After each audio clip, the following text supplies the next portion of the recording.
बिस्मिल्लाहिर्रहमानिर्रहीम। अस्सलाम वालेकुम। मैं हूं आरिफ शाह। आज लेके आया हूं अपनी फेवरेट दाल और सिंजी के साग की रेसिपी। मज़े की रेसिपी। पानी हमने उबाल लिया, दाल शामिल करेंगे 250 ग्राम, नमक शामिल करेंगे आधा चम्मच, हल्दी शामिल करेंगे 1/4 चम्मच, 1 बड़ी चम्मच भर के कुकिंग ऑयल की डाल देंगे और प्रेशर कुकर को कवर करके रख देंगे 20 मिनट के लिए ताकि दाल हमारी अच्छी तरह से गल जाए। 20 मिनट के बाद दाल जब हमारी गल जाएगी तो इसमें शामिल कर देंगे साग। इस साग को सिंजी का साग कहते हैं। इसे सुखा के इस्तेमाल किया जाता है और ये ताज़ा भी इस्तेमाल किया जाता है। तो मेरे पास ये सूखा हुआ साग है, इसे हमने साफ़ करके और दाल के अंदर शामिल कर दिया और दोबारा से इसे कवर करके प्रेशर कुकर को रखेंगे। तकरीबन 10 मिनट के लिए दोबारा से हमने रखना है ताकि साग भी हमारा अच्छी तरह से दाल और साग एक जान हो जाए।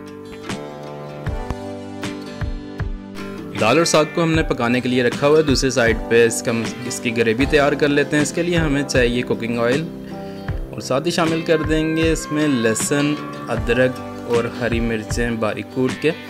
जैसे लहसुन अदरक हमारा लाइट ब्राउन कलर का हो जाएगा तो टमाटर शामिल कर देंगे। 2 अदद टमाटर शामिल कर रहा हूँ। थोड़ा सा पानी शामिल करेंगे और अच्छी तरह से पकाएंगे ताकि हमारे टमाटर जो हैं वो नरम हो जाएं।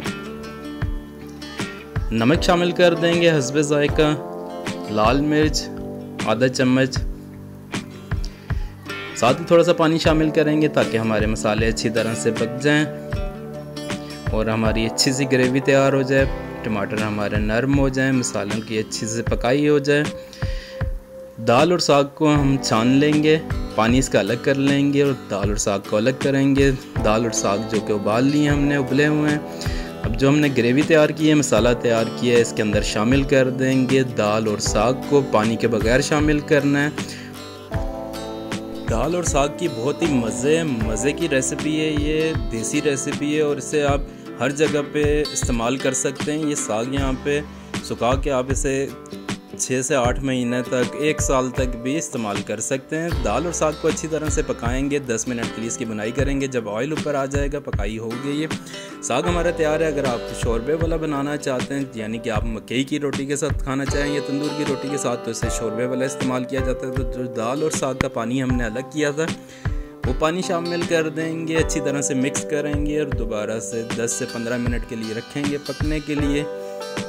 जब हमारा ये अच्छी तरह से साग और दाल में उबाल आ जाएगा तो साग हमारा तैयार है और इसमें शामिल कर देंगे मज़े का देसी घी। 1 चम्मच शामिल करेंगे खुशबू और जायके के लिए। तो नाज़रीन, बहुत ही मज़ेदार दाल और साग तैयार है। तो ज़रूर ट्राई कीजिएगा। दुआ में याद रखिएगा। अल्लाह हाफ़िज़।